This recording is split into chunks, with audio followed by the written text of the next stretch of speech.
Hi, my name is Tim, and I'm an audiophile.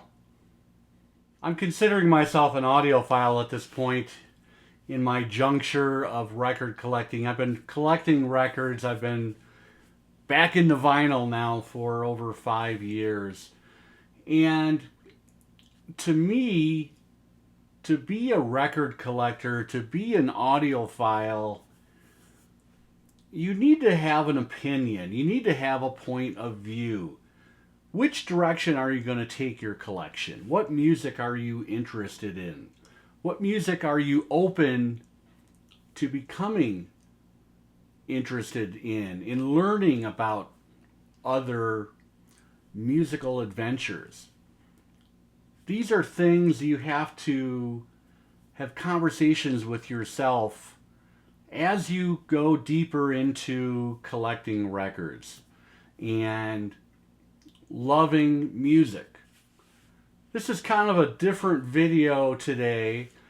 I want to walk people through, and I hope this doesn't come off as some kind of a pompous a-hole, proud in his accomplishments and this is the way that you need to collect records and live your life. I'm not trying to do that. I'm just sharing different viewpoints and opinions that I've made over the years. And I'm going to focus on, first of all, the music. I want to talk about my philosophy of collecting as we stand right now. It's evolved a little bit, but I'll talk about that. Then I want to talk about my opinion and my kind of strategy for the output, the equipment, the setup. I want to talk about the decisions I've made in that arena. And I'm going to talk about kind of record storage and an accessory that I love. But all of these things added up, I guess I'm guilty as charged. I am an audiophile. As recently as 3 months ago, I think I didn't want to confess to being an audiophile, but I'm going to raise my hand and say guilty as charged today. Anyway, stay tuned. I'm not going to run my intro because the file is corrupted, and I might have to reshoot that, or I may have a second thought and just drop the intro entirely. I'm kind of enjoying just kind of jumping into these videos. So anyway, here we go. Let's talk about the music first. When I first started dabbling in record collecting, this was before I had a turntable, loudspeakers, anything. I just kept hearing and reading about, vinyl is making a resurgence, and I would go through these antique malls on down periods, on my comings and goings through town, and out of curiosity, I started seeing, this is 10 years ago now, I saw a lot of used records for sale, and started flipping through and started buying great old records that I remembered from my high school days and into the 90s, where everybody went out and upgraded their entire collection and bought CDs. I joined the Columbia House 2 or 3 times and was able to get 12 CDs, and the 13th for a penny. And then figure out how to change your address and get rid of the commitment. Anyway, I started accumulating records, and I'd like to think I have a discerning eye. I was not going to buy records, even if they were $2 or $3 or $4 or $5 each, if they were all scratched up and beat up. I immediately was drawn to the patina of the ringware and just, what these records had been through in their lifetime as far as the covers were concerned. That was not a big concern to me. I don't mind a little patina or ringware, but what was of most concern to me back then and still today is the condition of the record. So I did take a discerning eye and made sure that the records were clean, and I bought them and just started accumulating records. The one tenet that I'm holding today that I started with is I like original pressings. And over the last 5 years, I have educated myself on the best sounding pressings that you can have in your collection, whether that is a particular highly regarded mastering engineer or even down to the pressing plants. I have playlists on my channel. If you're new to my channel, thanks for tuning in. But I have various videos on lots of the legendary mastering engineers and mastering houses through the years. We're talking about Sterling, Masterdisc, Alan Zentz. Go check out the playlist and discover those if you haven't had time and you're curious. But yeah, I educated myself, and I am still at a point now where, even more so after the whole Mobile Fidelity debacle, where we found out after years and years and years of deception that they were not selling a 100% analog recording. There was a digital step in the chain. Not going to go into it any further than that. And that kind of soured me on Mobile Fidelity. There are people in the vinyl community right now who are still struggling with that concept. And you can watch their videos and see that they're having issues. I, for instance, had several Miles Davis and Van Halen titles on pre-order. I've canceled them all, and I'm back to original pressings. That is not to say that I am ruling out entirely reissues. I love the Tone Poet series. I love some of the things that Kraft has put out.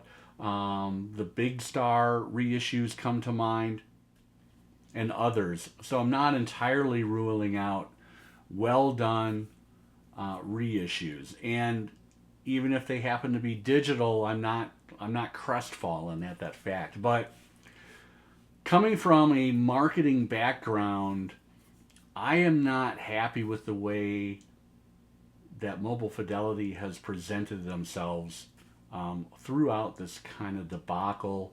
It's still lacking, I think, in 100% comeuppance and transparency. But this is not a video about Mobile Fidelity, so I'm going to drop that now.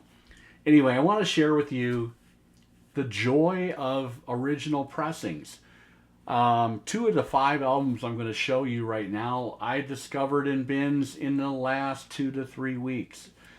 As you know, I am a regular, I keep a regular beat. I go back to the same honey holes weekly, at least, because there's a constant churning of inventory. New things come in, collections get bought.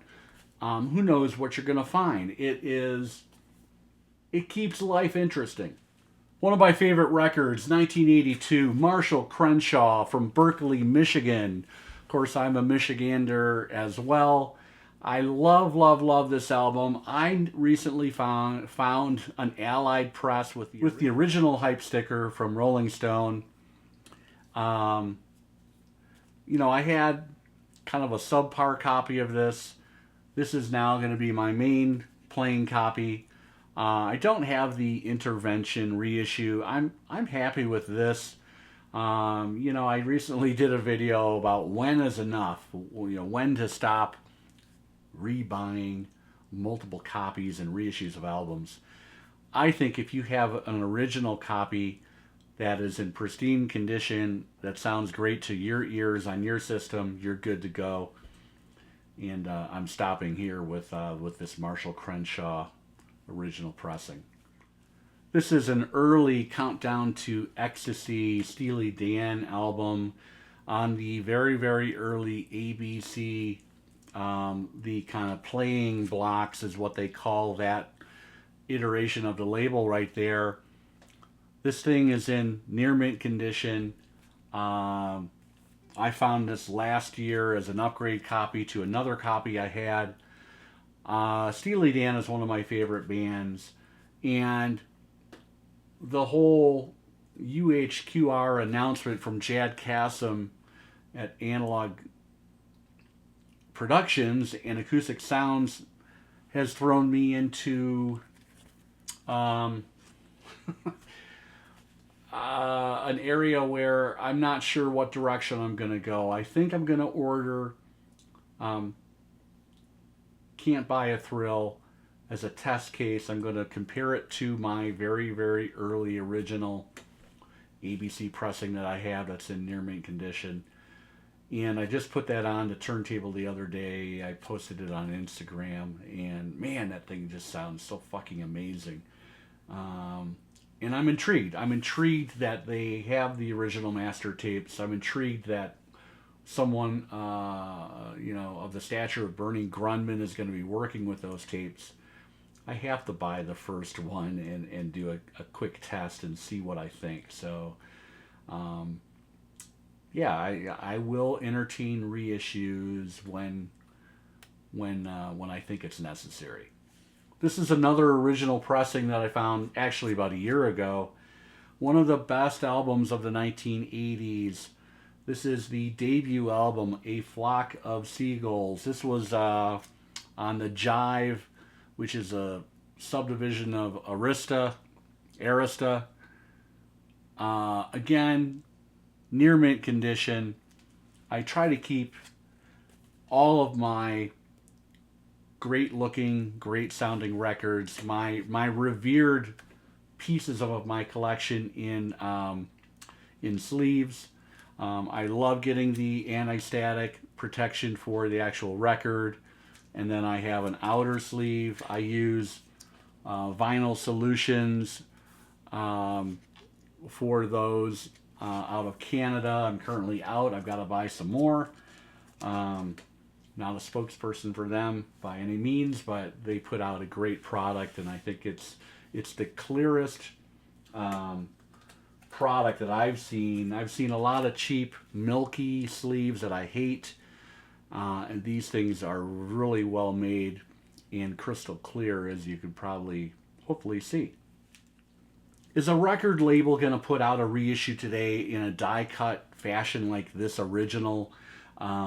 The Big Express UK first edition from the great band XTC. I highly doubt it. That's why I jumped on this at a recent record show, and haven't figured out a storage solution yet. I'll probably put it in a sleeve, but I just love the handiness of this thing. That is a unique record, and of course I jumped on it when I saw it. Last but not least, I talked about this in another video, talking about upgrades and buying multiple copies of albums. Sometimes it is a necessity. Anyone who has the album Houses of the Holy, you know what I'm talking about.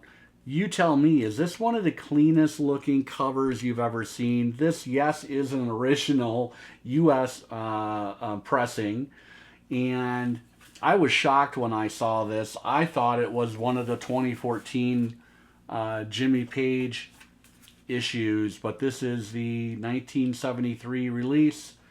U.S. Robert Ludwig is in the dead wax on both sides. The record is in near mint condition.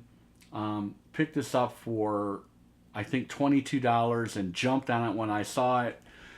Because it has now kind of taken its place as number one in my collection. I had a kind of a dog-eared copy before that had a couple flaws in the record, a couple ticks. This thing, so happy to find that. So that's part one of my video today. My philosophy on record collecting when it comes to the music.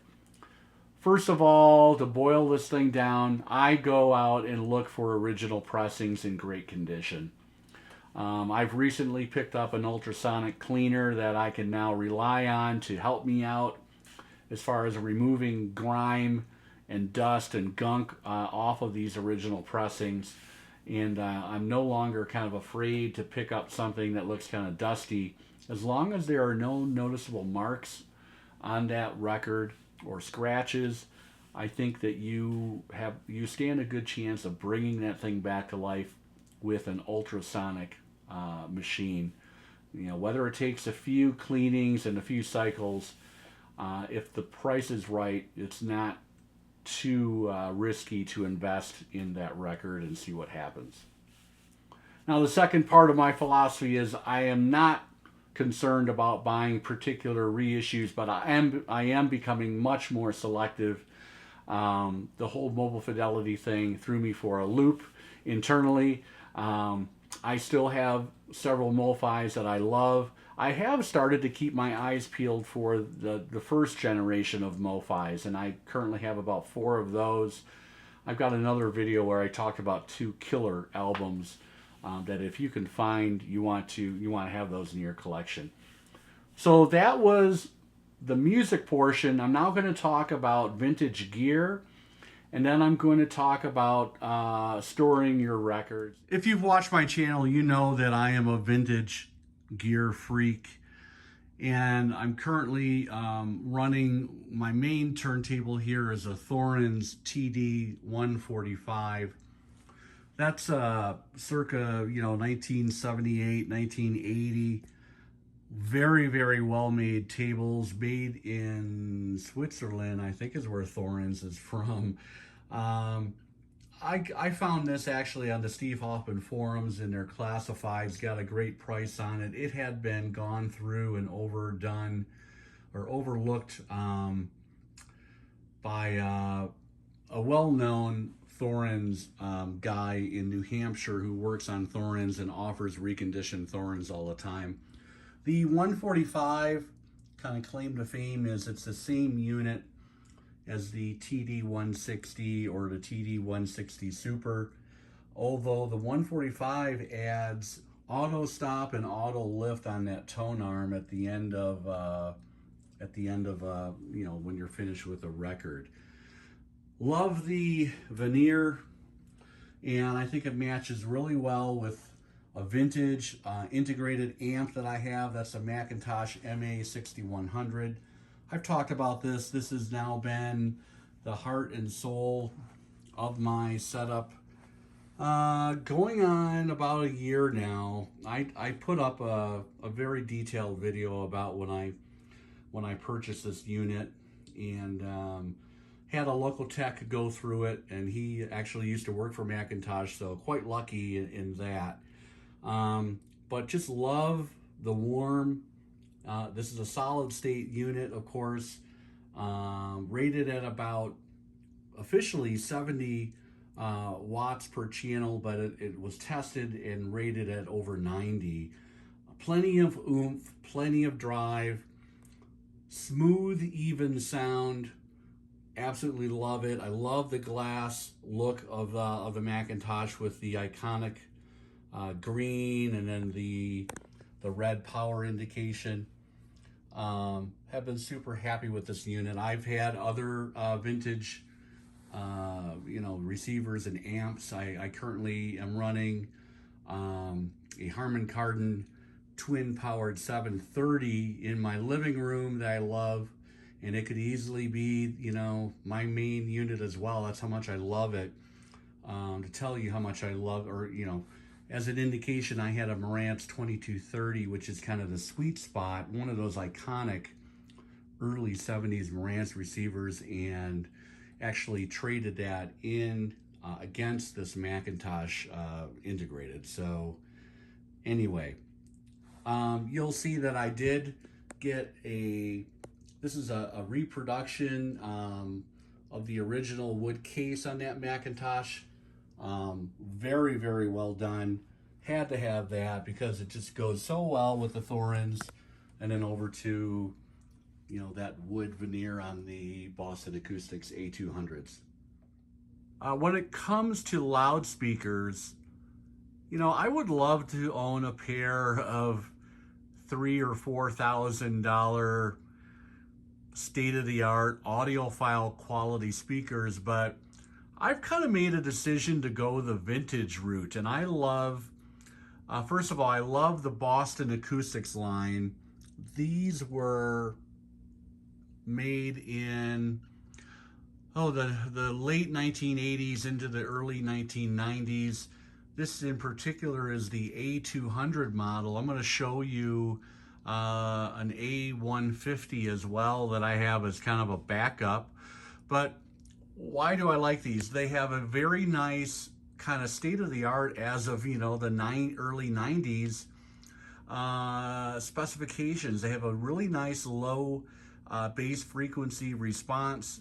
They are very, very responsive. They're very live, and they're very even as far as kind of the listening experience. I never get fatigued, and they had a really nice. Tell you what, why don't we take this off and we'll talk some more. Okay, I took the grills off, and you'll see that we have a very even design as far as output is concerned. We have a tweeter at the very top, and these are supposed to be kind of ear level. You'll notice that these are quite shallow, and you don't really need to toe these in according to specifications. They do need to be off the wall a few inches, but not something that you'll see for other speakers that need to be towed in and 2 to 3 feet off the wall. That's one reason I love these for the current small room I'm in. They have a mid speaker right here, and then finally they have a 10-inch woofer down at the bottom. They're on stands that are actually attached, so they're off the floor, which is nice. They have real wood veneer. This is either mahogany or cherry, I can't remember, but they look really nice. You use some of that Johnson's feed wax on these things, and they shine up incredibly well.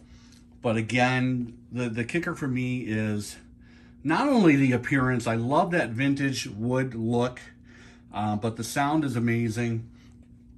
Again, I haven't compared these against a state-of-the-art modern loudspeaker, but as of right now, I've had these for 3 years, and I'm still very, very, very happy with those. Boston Acoustics. Yeah, I'm out in my hallway now, outside of my office / listening room, and you can see this is kind of a bad sign. I've got a lone speaker sitting out here. I'm just overflowing as far as available space, and I am a sucker for Boston Acoustics vintage loudspeakers. This is actually one step down from the A200s that are my main speakers in the other room. These are the A150s, very, very highly regarded vintage loudspeaker as well. Real wood veneers here. This was the oak variety, and these actually need to be refoamed. But I tell you what, if you watch Facebook Marketplace or Craigslist, all you have to do is punch in Boston Acoustics or Boston's loudspeakers. These are easy to find. These cost me $40. But yeah, and a refoaming kit for the woofers are $20 on eBay. Just need to get it done, and I don't know, flip these or hold on to them. I have a hard time letting these go. These are in really good shape. But yeah, another example of some vintage loudspeakers. These are the Boston Acoustics A150s. When it comes to record storage, I'm a real sucker for these very cool items that are called flip bins. This was originally another Kickstarter project from an independent guy. I think he's based out of Chicago, and the company is called Flip Bin, and these are 100% steel, powder coated, and they come in these fabulous kind of mid-mod colors. They're not cheap. They're about $89, but you get the idea. You can flip through you know, on kind of a tabletop display, a collection of records. I actually have 2 of these flip bins. I just love the look of them. This could be, you know, your, you know, currently playing stack, or it could be your new arrivals, or anything for that matter. Maybe it's things that you're thinking about culling from the collection and you need to have them, you know, easily to hand. So that's flip bin. I just love these things. They're a really nice tabletop designed, well constructed, made in America. They're about $89, I believe. He also makes a 10-inch model. And what else can I say? They're very attractive, and that's kind of what attracted me to them. These hold about 33 to 35 albums, you know, comfortably without getting too cramped. That is the flip bin. Speaking of record storage, this is another kind of pride and joy that I have in my room. I basically found something like this online that was selling for over $2,000, and I have a wood worker buddy of mine here in town, and he was able to kind of knock off, you know, the general idea. We went to a lumber yard and picked out the lumber for this, and I took him and his wife out to dinner, and a couple bottles of wine later, we basically called it even. So if you are a woodworker or know of someone who is, have a look online at some of these kind of cool display units, and you might, you know, be surprised at how easy it would be to knock these off. Anyway, that is another kind of pride and joy of mine, is this kind of flip bin double-decker system I have here that holds, I don't know, a couple hundred records. I need a couple more, believe me. Like this video, please subscribe if you have not already subscribed. Would really appreciate it. It helps this channel out as far as getting more eyeballs out there, maybe bringing in a few new people into the vinyl community. Thanks for watching today, and we'll be back very soon. Take care.